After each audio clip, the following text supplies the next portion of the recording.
예, 오늘은 이제 11장, 12, 13장인데 11장은 지난주에 이어서 가정에 대한 부분을 잠시 더 살펴보고 그리고 12장 이제 인간의 구성 요소, 그다음에 영혼의 기원 문제에 대해서 생각해 보고자 합니다.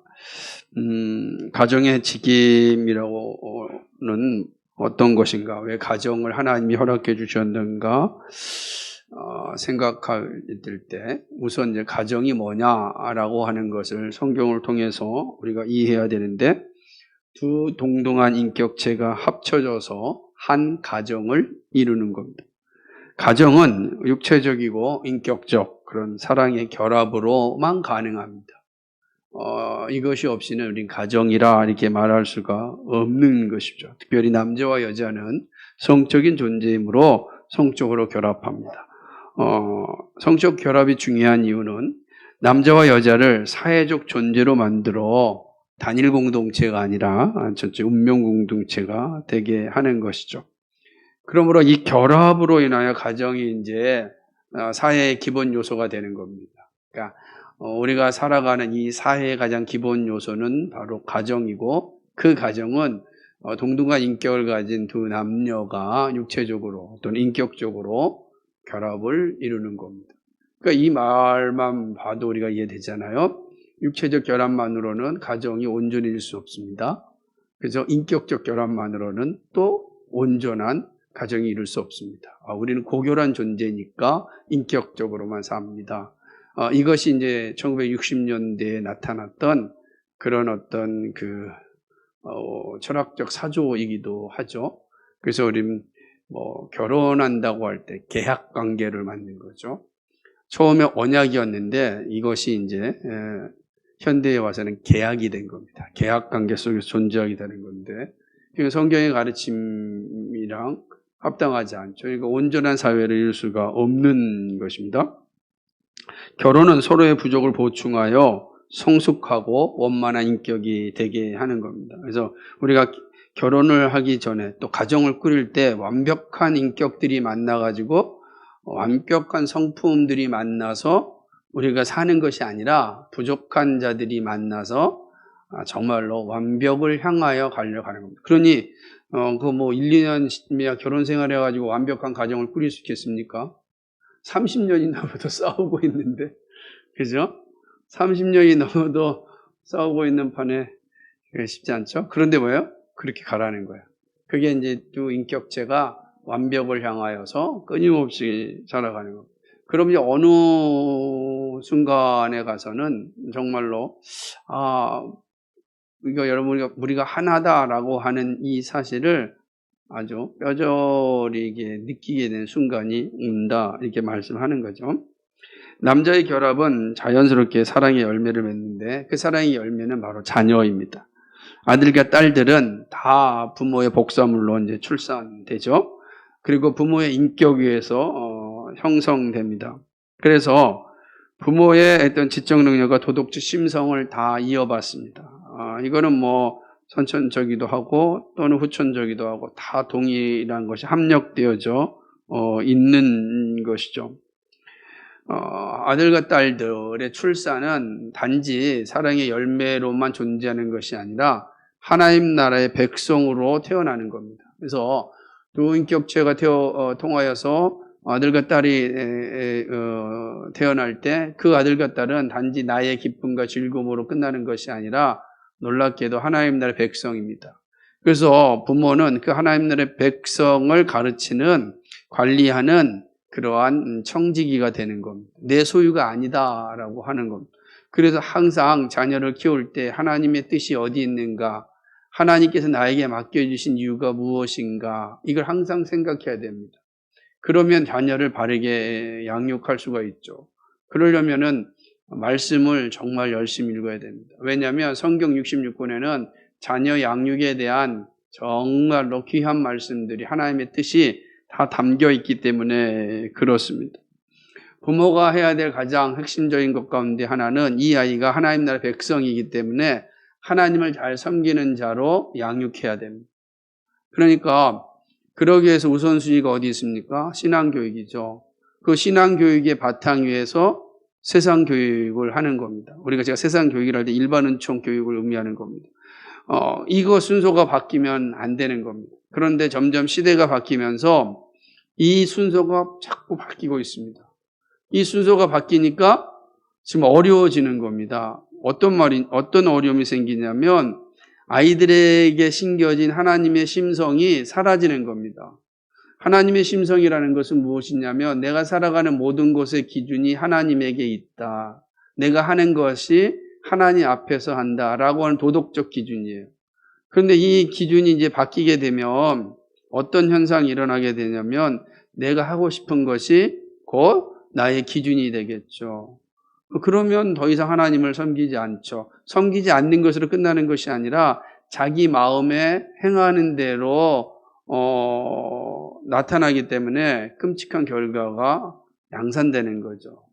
그래서 하나님을 섬기는 백성이 되도록 교육해야 되는데 여기서 이제 신앙교육의 핵심이 뭐냐면 어려서부터 아이들에게 말씀, 기도, 그리고 어렸을 때 아이들을 잘 양육하는 것 가운데는 찬양을 잘 가르쳐 주는 겁니다. 그러니까 우리 엄마의 태중에서부터 그 일이 시작하였고 태어나서 특별히 이제 일반 교육의 시간으로 가기 전까지는 더 열심을 다해야 됩니다.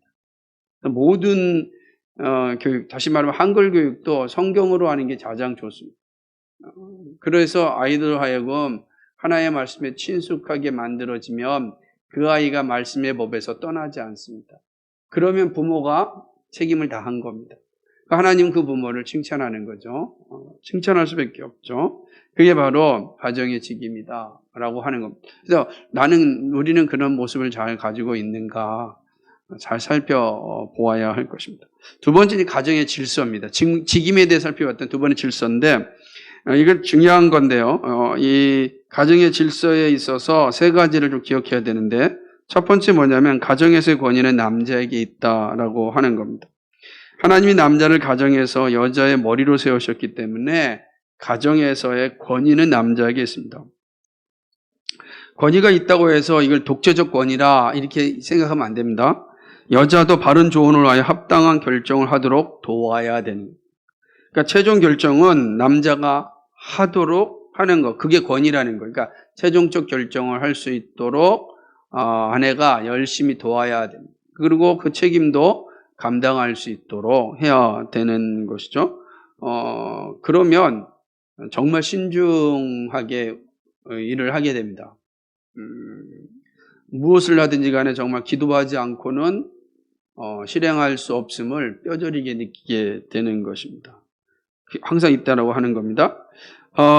또 가정의 생존의 책임은 이게 2가 되어 있거든요.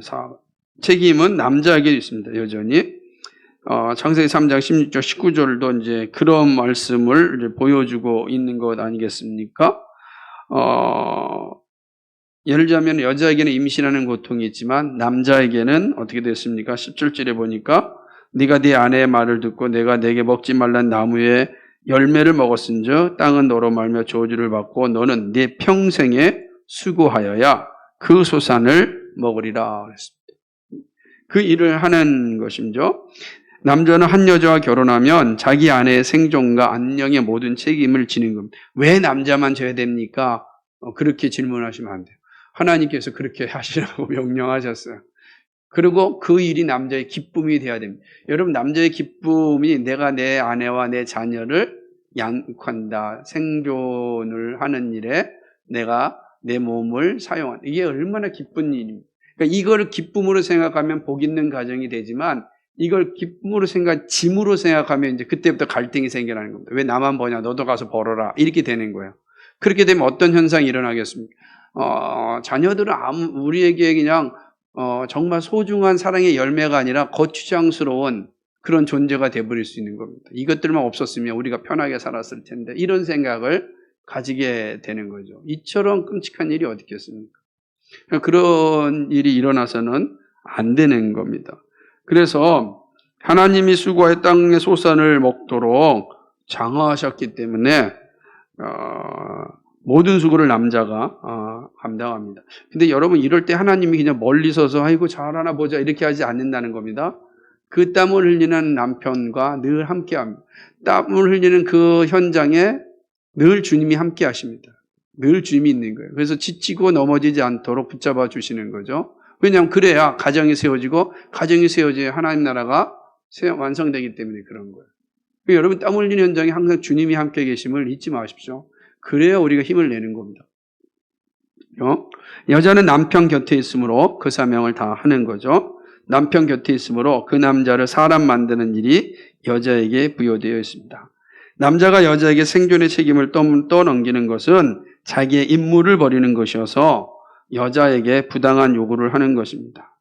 그러니까 생존의 책임을 여자에게 지우면 남자의 권위가 이제 잃게 되죠. 남자의 권위가 잃게 되면 혼돈이 생기는 겁니다. 왜냐하면 결정을 미루게 되든지 아니면 결정을 독점하게 되든지 이런 아주 이제 혼란스러운 과정이 되는 거죠. 그리고 책임을 지지 않는 거예요. 당신 때문에 그러지 않았느냐 이렇게 나오는 겁니다. 이렇게 되어지면 이제 이게 이제 분란의 씨앗이 되는 거예요. 분란의 씨앗이 되는 겁니다. 여러분 남자가 그 권위를 잘 유지할 수 있도록 여자가 도와야 되고 그래서 사람 만들어야 됩니다. 사람.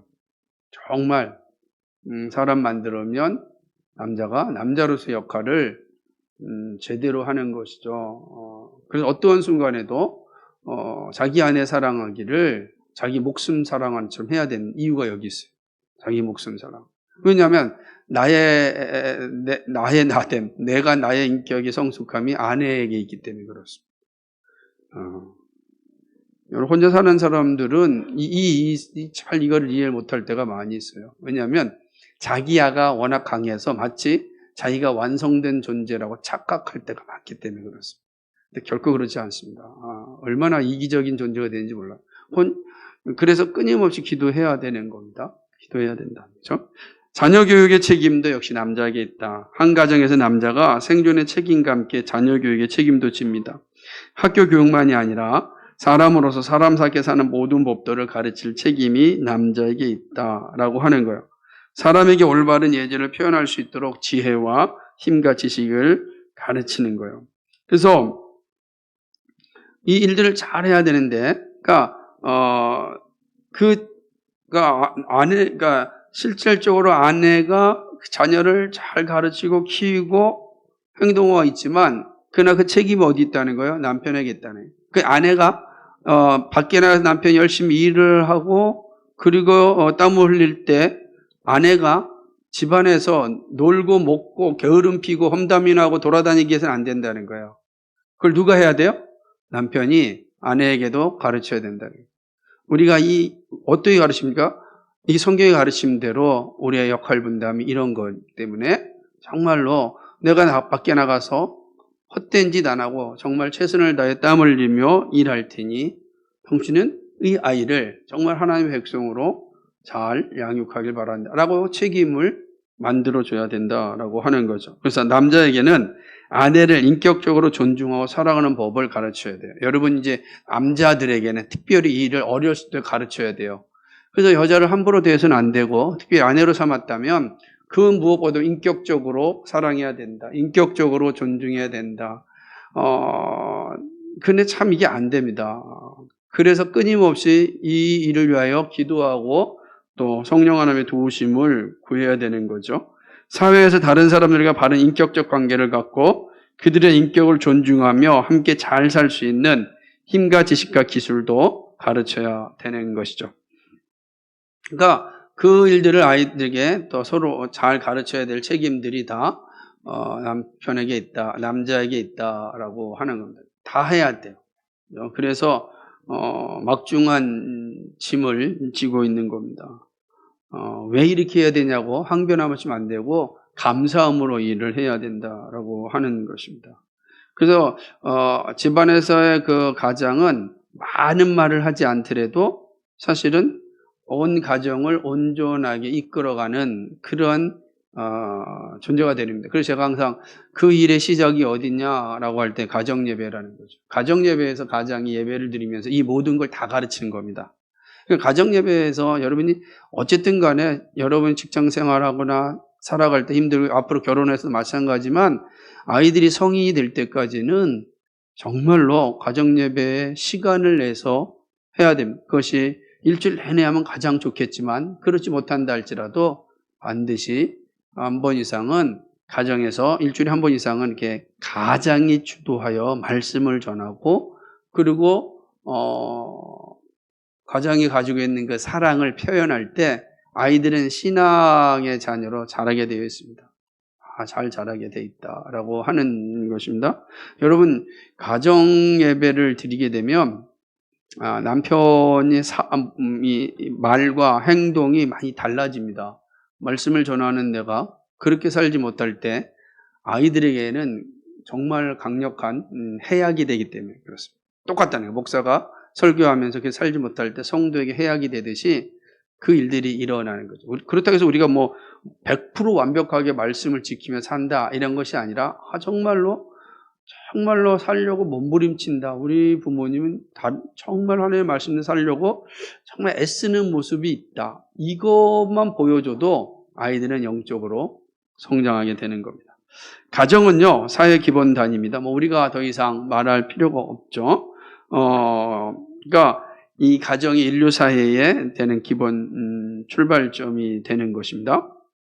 그러다 보니까 사회생활의 모든 것은 가정에서 배우는 겁니다. 여러분 사회생활의 모든 것은 사회에서 배우는 게 아니라 가정에서 배우는 거예요.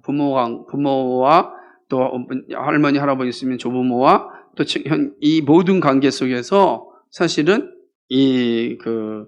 모든 걸 배우게 되는 거죠. 그러니까 모든 예절과 법도를 가정에서 이제 배우게 되는 것입니다.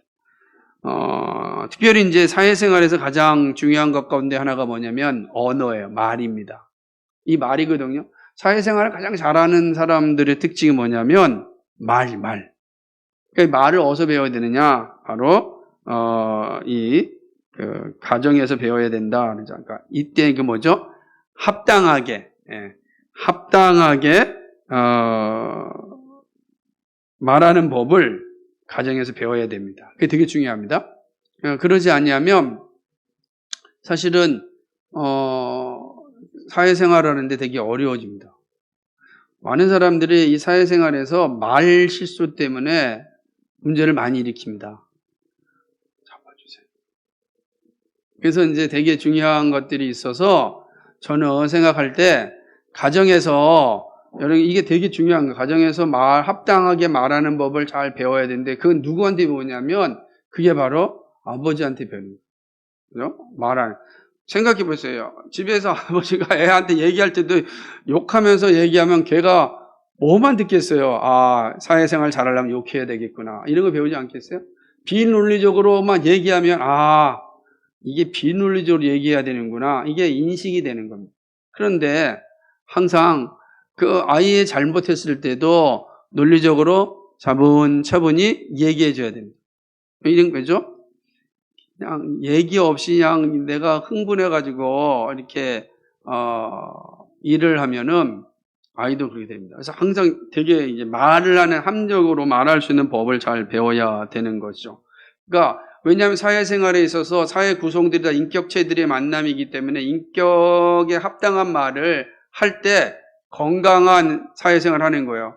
여러분 왜 지금 우리 사회 속에서 사실은 사회가 이렇게 어렵고 힘드냐라고 할 때 많은 사람들이 말하는 것 가운데 하나가 뭔가 좀 나사가 하나 빠진 사회 같다라고 이런 말을 자주 합니다. 근데 이 나사가 빠진 사회라고 하는 건 사실 들어가 보면 말되지 않는 행동을 말을 많이 하는 거죠. 논리적이지도 않고 합리적이지도 않고 그냥 다 자기 주관적인 말을 하고 뭔가 앞뒤가 맞지도 않고 이러면 이제 사회가 엉망진창이 된다. 근데 그걸 어디서부터 시작되냐? 가정에서부터 시작됐다. 가정에서 차근차근 잘 가르치고 배워야 됩니다. 아이들한테 그 인내하는 거잖아요. 여러분 우리는 이미 죄악가운데 태어나서 합리적이고 이성적으로 이런 걸 아이들이 좋아하지 않아요. 우리가 근데 그러나 그걸 가정에서 그 죄인이기 때문에 부모가 잘 가르쳐야 되는 거죠. 이럴 때 이렇게 얘기해야 되고, 이렇게 예절도 가르치고, 다 가르쳐야 돼요. 긴 시간이죠? 긴 시간. 저는 그게 뭐 항상 얘기하듯이 1차적으로 5살까지, 2차적으로 8살까지 이 시간입니다. 이 시간을 최소한 8년 동안은 잘 가르쳐야 돼요. 잘 가르치면, 왜 그러냐면 그때부터 이제는 사회적 언어를 배우잖아요.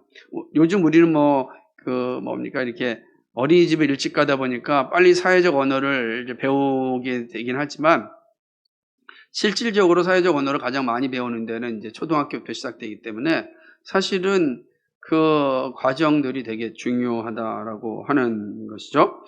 또 남자가 가정생활을 가능하게 하려면 재화를 올바르게 획득해야 됩니다. 그러니까 가정생활을 책임지는 사람이 사회생활에서도 큰 재화를 획득하고 축적하여 인류사회를 복되게 해야 됩니다. 그러니까 이 말은 여러분 재화를 올바르게 획득하여서, 근데 그러니까 성경은 우리를 향해서 부자 되지 말라 이런 표현이 없어요. 그러지 않거든요. 무슨 말이냐면 정말 인류사회를 복되게 하는 그런 부자가 되게라는 거예요. 하나님 나라와 그 인류사회를 복되게 하는 부자가 되십시오라고 하는 거예요.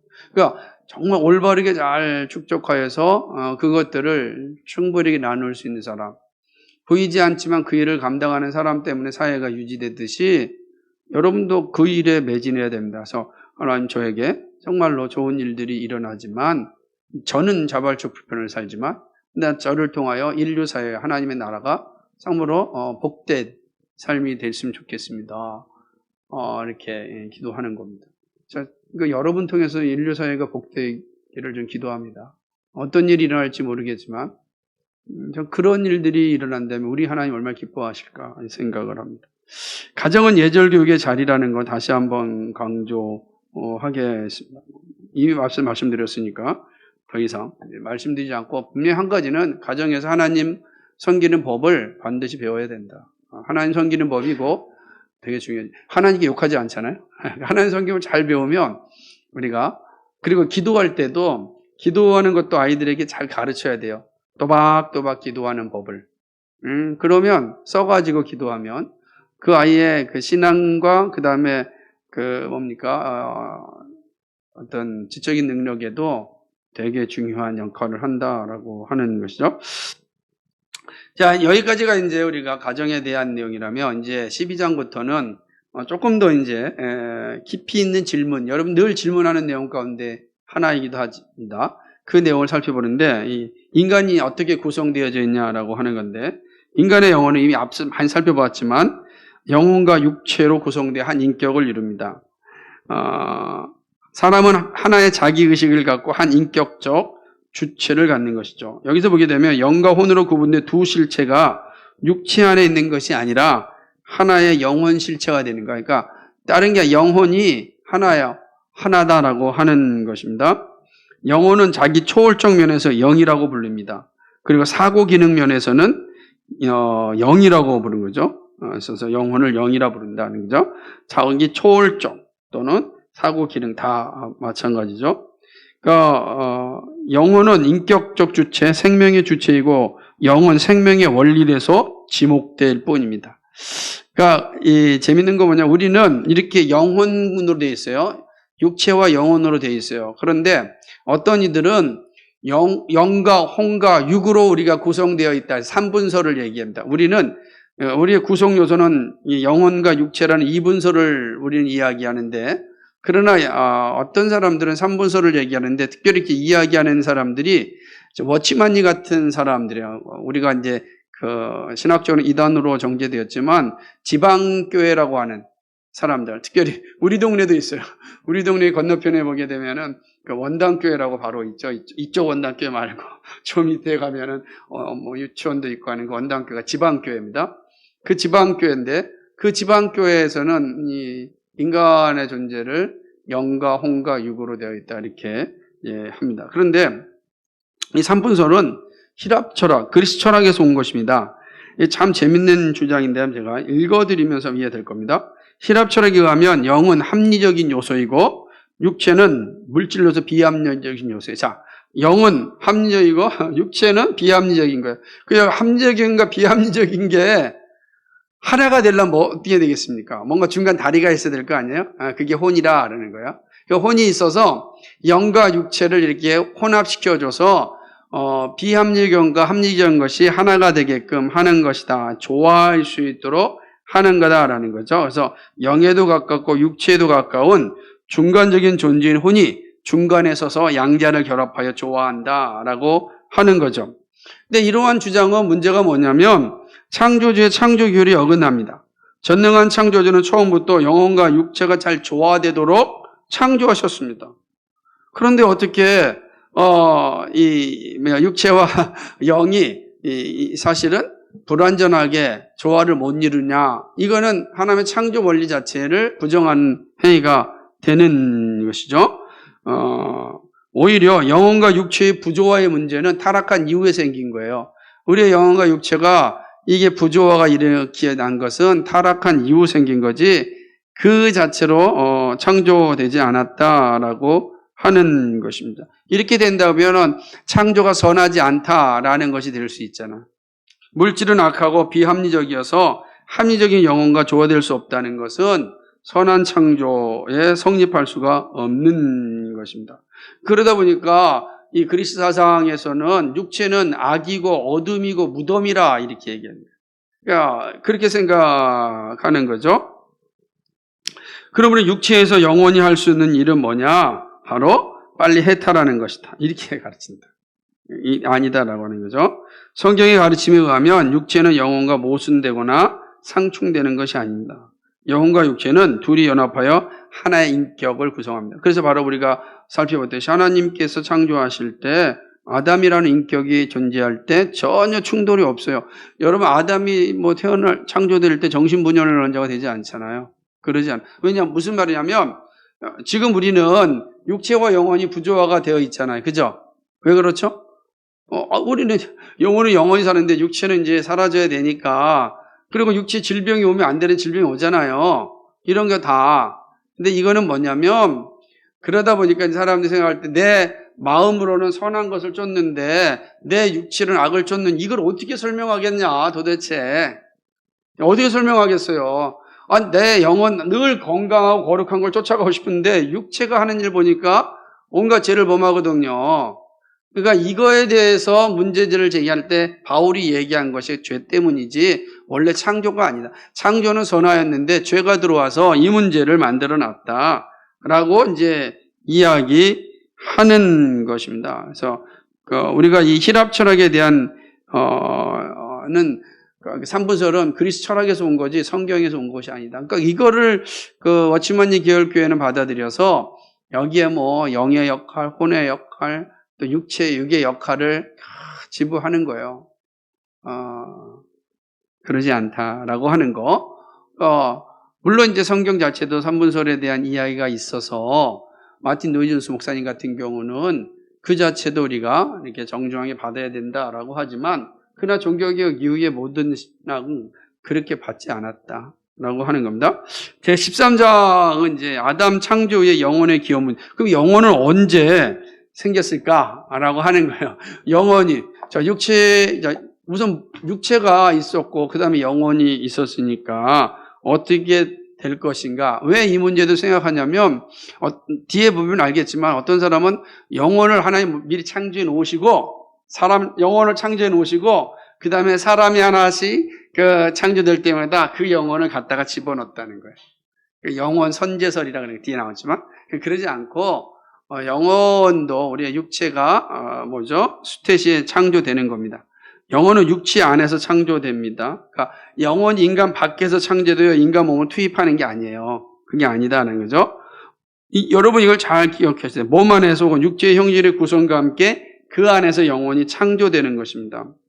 그러니까 영혼의 창조 시기는 언제냐면 수태시에. 그러니까 그래서 우리가 낙태를 반대하는 이유 가운데도 하나가 여기 있는 거예요. 수태시에 영혼이 창조되는 거예요. 그래서 낙태를 반대하는 거예요. 그러니까 이거는 철저하게 성경 신학적 관점이지. 그런데 사람은 어떻게 과학자들은 뭐라고 얘기하죠? 16주까지는 사람이 아니다라고 과학자들이 정한 거예요. 그럼 사람이 무슨 갑자기 쭉 오다가 16주부터 사람이 됩니까? 그렇게 생각하는 건 진화론적 사고 때문에 그런 거예요. 어느 순간에 사람이 된다. 진화돼서 사람이 된다라고 생각하는 관점이 과학의 영역에서 생겨나면은 이거는 과학자들이 마치 조물주가 창조주가 되는 거죠. 그렇지 않습니다. 그러니까 이거는 정말 위험한 발상이 되는 거죠. 그렇다고 해서 우리가 모든 낙태를 다 전면 금지하지 않잖아요. 산모가 위험하거나 어렵고 위기 상황이 있을 때는 얼마든지 그건 선택의 문제일 수 있지만, 그러나 이렇게 16주부터 사람이 된다라고 말하는 건 과학적으로 합당하지 않다. 왜냐하면 수태시의 영혼이 창조되기 때문에 그런 것입니다. 깨끗한 영혼이 창조되어도 죄의 오염과 죄가의 전가로 죄인으로 출생합니다. 그죠? 하나님이 각 사람을 위하여 영혼을 창조하셨으면 죄의 전가와 오염이 하나님의 책임으로 귀속된다고 여겨져서 영혼 창조를 꺼리고 반대하는 사람이 있습니다. 책임으로. 그런데 그러지 않아요. 죄의 오염과 전가는 몸과 결합하면서부터예요. 그러니까 영혼은 선하게 창조되었지만 우리의 육체와 연합될 때 죄가 육체로부터 전가되는 거죠. 그래서 죄의 책임은 인격에 있으므로 영혼이 죄로 오염되고 전가되는, 그러니까 육체로부터 죄가 영혼으로 오염되는 거죠. 그러니까 이게 좀 어렵지만 우리가 영혼 자체는 죄악 가운데 태어나지 않는다는 거예요. 인격의 자수인 영혼이 죄가 영혼과 육체가 연합할 때 그 죄가 영혼으로 오염된다라고 하는 거죠. 근데 우리가 종종 이러죠. 살다 보면 특별한 어떤 인물들의 출생이 있잖아요. 도대체 예를 들자면 우리가 성경에 보게 되면은 누구죠?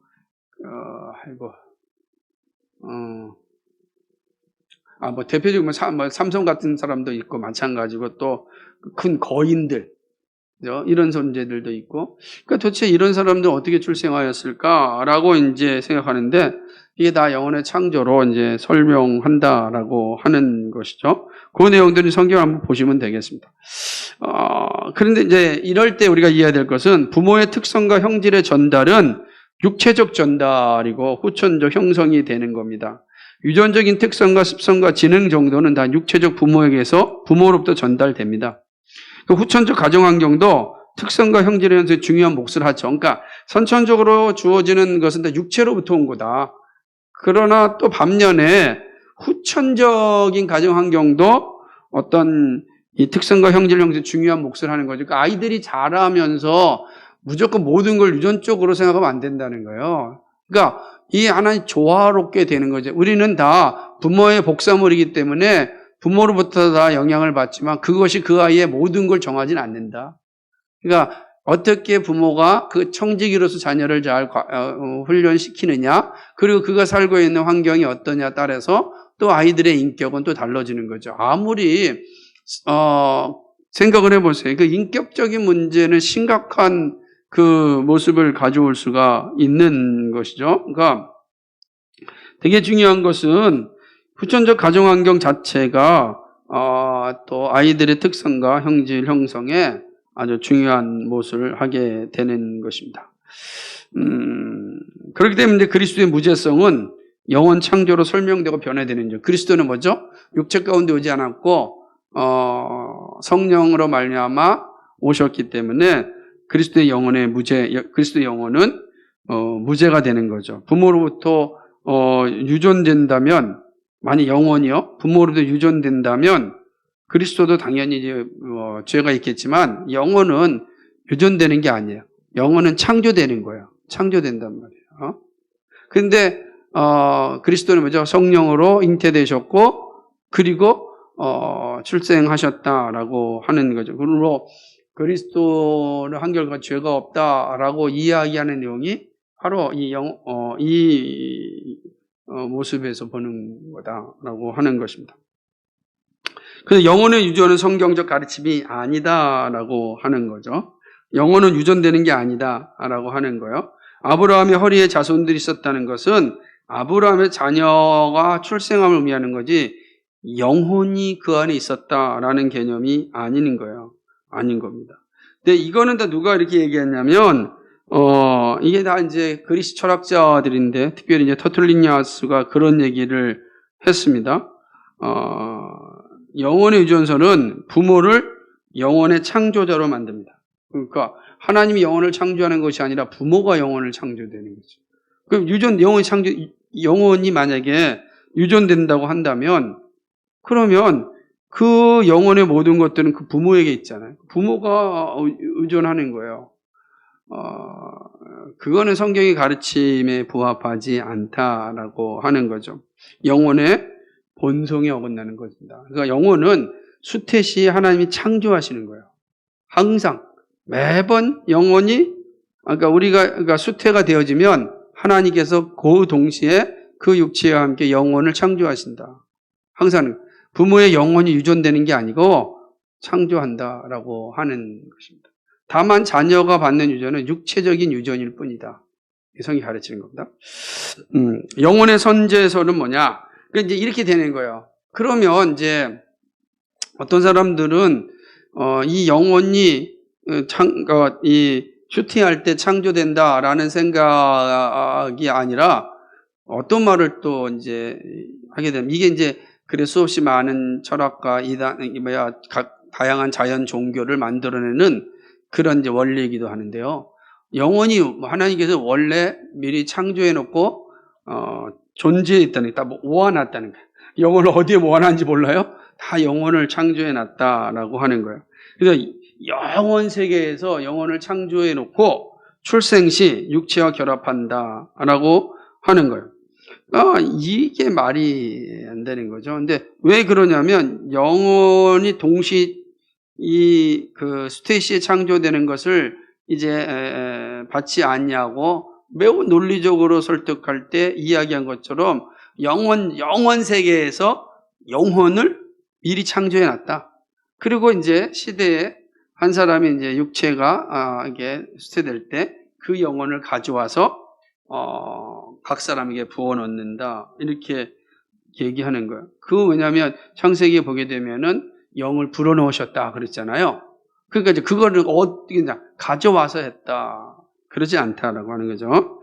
그건 아닙니다. 이것은요, 보면은 물질 세계의 창조가 영들 세계의 타락과 그에 대한 형벌이라고 하는 플라톤 철학의 변형일 뿐이다라는 거죠. 그러니까 물질 세계는 하나님의 선한 창조이므로 하늘에서 이루어진 타락에 대한 형벌로 설명할 수가 없다. 이 무슨 말이냐면, 물질 세계의 창조는 어떻게 이루어졌냐면, 영들 세계의 타락, 그러니까 영적인 세계가 타락해가지고서 타락한 것에 대한 반사가 물질 세계라는 거예요. 자, 우리가 플라톤이라는 사람이 뭐라고 했냐면, 오늘 우리는 뭐냐면 이데아의 반사다.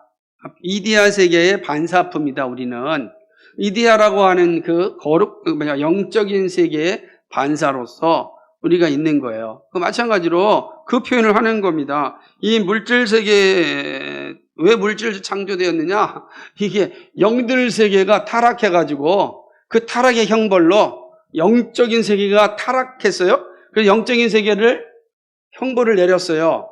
그 형벌을 내렸던, 뭐가 형벌이냐 이거. 그 형벌이 뭐예요?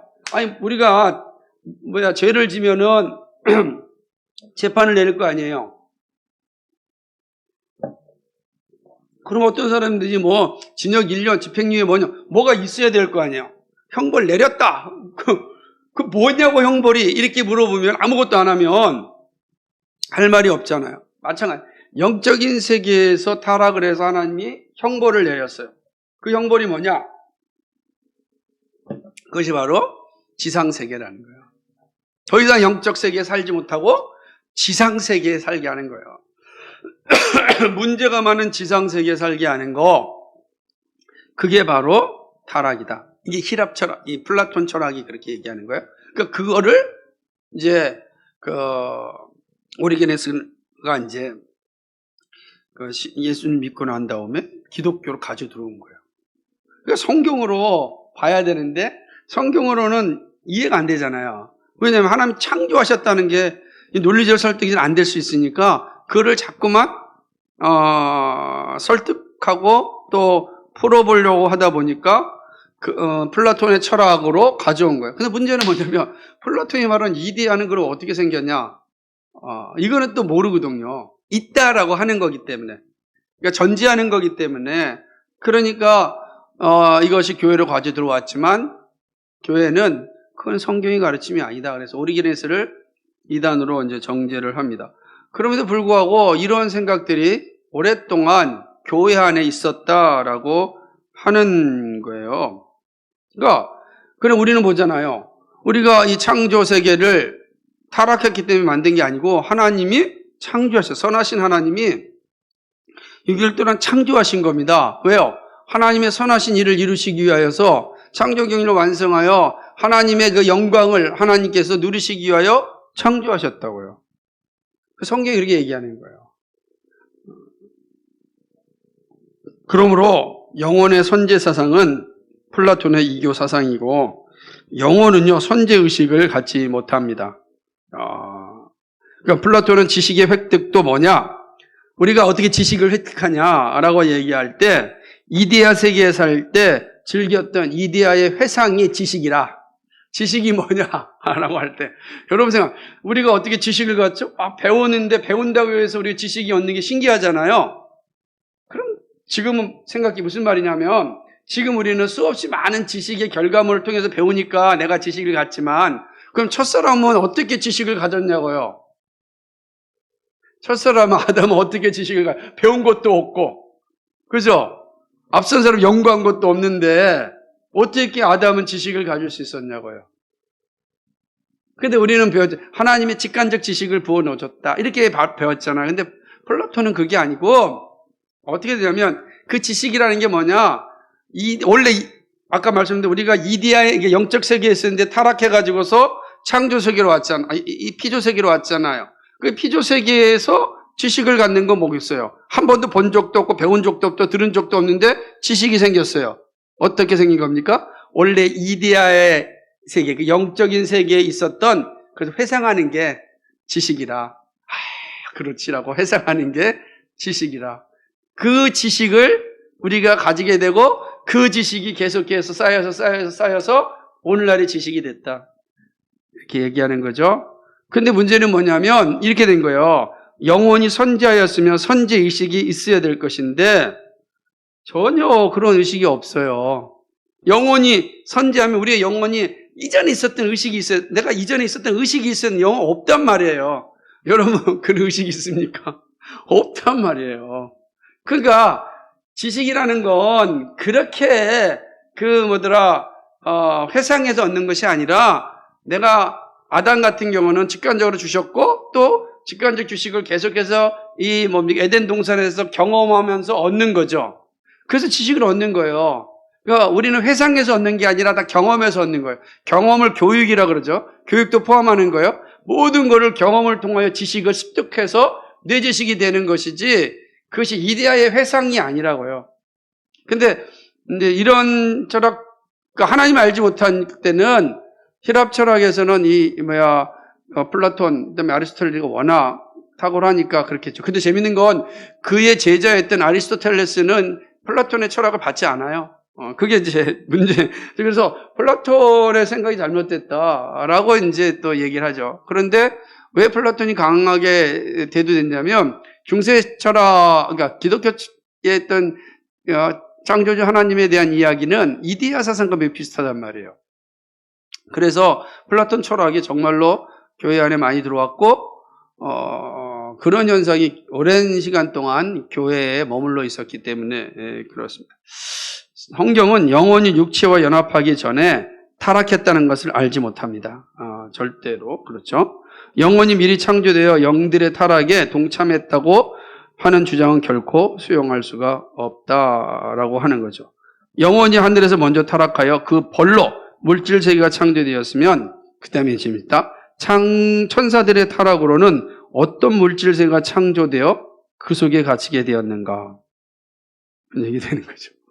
그러니까 우리가 타락해가지고 이 세상이 됐다고 한다면 그럼 천사들이 타락했잖아요. 그럼 천사들이 타락한 창조 세계는 어디 있는가? 불가능하다 이걸 얘기하는 거죠. 그러니까 불가능하다. 그래서 많은 사람들이 왜 여러분 이게 힐랍 철학이나 이런 것들 이야기하냐면 또 근세 철학, 다시 말하면 현대 철학자들은 처음부터 끝까지 기독교를 무너뜨리고 싶은 거였어요. 그 이제 루소로부터 시작돼서 기독교를 무너뜨려야 되고 싶은 거예요. 그래서 이제 계몽주의를 가져온 거죠. 계몽주의, 그러니까 말 그대로 이제 계몽되다는 거 아니에요. 그러니까 무지한 상태에서 지적인, 그러니까 의식 있는 존재, 지식 있는 존재로 깨어나야 된다. 이 계몽주의예요. 그러면 무지한 상태가 뭐였는가? 그 기독교에 갇혀 있는 상태였다. 라고 하는 거예요. 그래서 이거를 깨어나면, 왜냐하면 중세가 그런 모습을 있었으니까 깨어나야 된다. 그러면 계몽이 되면은 계몽의 주체는 뭐냐? 이성이 되는 거예요. 이성이 이제 중심이 돼서 이제 이 세상을 주도하는 거예요. 근데 문제는 뭐가 됐냐면 깨어난 이성이 한 일이 무엇입니까? 깨어난 이성이 많은 과학도 발전시켰고 문학도 발전시켰고 많은 거 발전시켰지만 깨어난 이성이 끔찍한 일을 하나 했어요. 그게 뭐냐면 아우슈비츠의 그 참혹한 사례란 말이에요. 깨어난 이성들이 한 일이 독일이잖아요. 독일이 가장 깨어난 이성, 계몽주의의 천국이었고 시작이었던 독일인데 독일인들이 뭐 한 겁니까? 600만 명의 유대인들을 다 죽였다고요. 그때 철학자들이 생각하는 겁니다. 이게 계몽이 잘못됐다. 이 이성이 잘못됐다. 이성이 잘못 깨어나서 이런 문제가 생겼다. 그러므로 이 문제를 해결해야 된다. 그 문제를 해결하지 않고는 다음 세대를 기약할 수가 없다라고 한 거예요. 그런데 갈 데가 없잖아요. 자 보세요. 기독교에서 깨어나가지고 이성이 되어졌는데 그럼 이성이 문제가 있어가지고 다시 이 문제를 회복하려면 어디로 가야겠어요, 여러분? 여러분 같으면 어디로 가야 되겠어요? 그러니까 기독교가 문제에서 이제 니체니 뭐니 다 박살내가지고서 이제 기독교를 갇힌 데서 깨어났다고요. 그럼 새로운 세계가 올 줄 알았는데 그 깨어난 이성이 완전히 더 잔인한 일을 했다고요. 그러니까 그러면 그 이성의 문제를 어떻게 해결해야 되겠는가? 그래서 근대 철학자들이 이제 성경으로 보면 간단한 거야. 왜 싫냐면 이 사람들 간단한 것을 받아들이기 싫은 거예요. 간단한 게 뭡니까? 죄라고. 그 문제는 죄다. 죄 문제는 그리스도 십자가로 해결해야 된다. 이건데 이걸 받기 싫은 거야. 어떻게 하든지 간에 이 대적자들이니까 그건 받기 싫어요. 받기 싫은데 현실의 문제는 해결해야 돼요. 이 기가 막힌 거죠. 그러니까 어떻게 하겠냐. 이들이 간 곳이 신화였다고요. 그리스 로마 신화로 가는 거예요. 그래서 신화에서 자신들의 사상을 세워나가는 겁니다. 그게 바로 일리아드와 호머의 오디세이아 같은 거죠. 그런 겁니다. 이런 호머의 오디세이 같은 거 이런 것으로 돌아갑니다. 처음에는 거기서 오디세이아로부터 오디세이가 꽤 신들이거든요. 꾀가 필요하다. 하여튼 이제 이런 걸 받아들여서 이제 계몽의 변증법을 만들어요. 잘못된 변증법에 새로 가야 된다. 리체는 어떻게 됩니까? 디오니소스로 가는 거예요. 기독교가 없고 예수와 비슷한 디오니소스로 가서 예수가 신을 죽이는 겁니다. 그리고 디오니소스 같은 초인을 만들어서 우리가 가는 세상을 새로 만들자라고 하는 겁니다. 그거를 받아들인 사람들이 프랑크 프루타파라고 하는 반문화 철학자들이에요. 오늘 우리가 얘기하는 이 포스트 모던 학자들이죠. 거기에서 나온 게 이제 얘기하는 반혁명주의자가 나오게 되는 겁니다. 그러니까 그들이 간 곳이 어디였냐? 신화예요. 그래서 현대 철학은 다 신화와 연결돼요. 그러니까 신화를 이해하지 못하면 현대 철학을 이해가 안 되는 거예요. 말하는 모든 것이 그리스도마 신화에서 시작되기 때문입니다. 그러니까 저는 이제 보면서 인간이 가진 한계가 거기 있다. 신화를 통해서 방대한 철학적 사상을 만들어낼 수 있을지 모르지만 결국 근원은 죄거든요. 이 죄를 어떻게 해결할 것인가? 답이 없는 겁니다. 그래서 포스트 모던 학자들은 이성에 대한 이성이 만들어낸 진리라고 받지 않아요. 계몽에서 깨어났으니까. 그러므로 이성이 아니더라도 이성 계몽주의자들은 감성이나 이성으로 판단할 수 없는 것은 진리가 아니다 그랬어요. 근데 거꾸로 이 사람들은 이성으로 깨닫는 것이 합리적으로 말하는 것이 꼭 진리라고 말할 수 없다. 그러는 거예요. 그러니 우리가 생각하는 감정도 당연히 진리한 부분일 수 있다.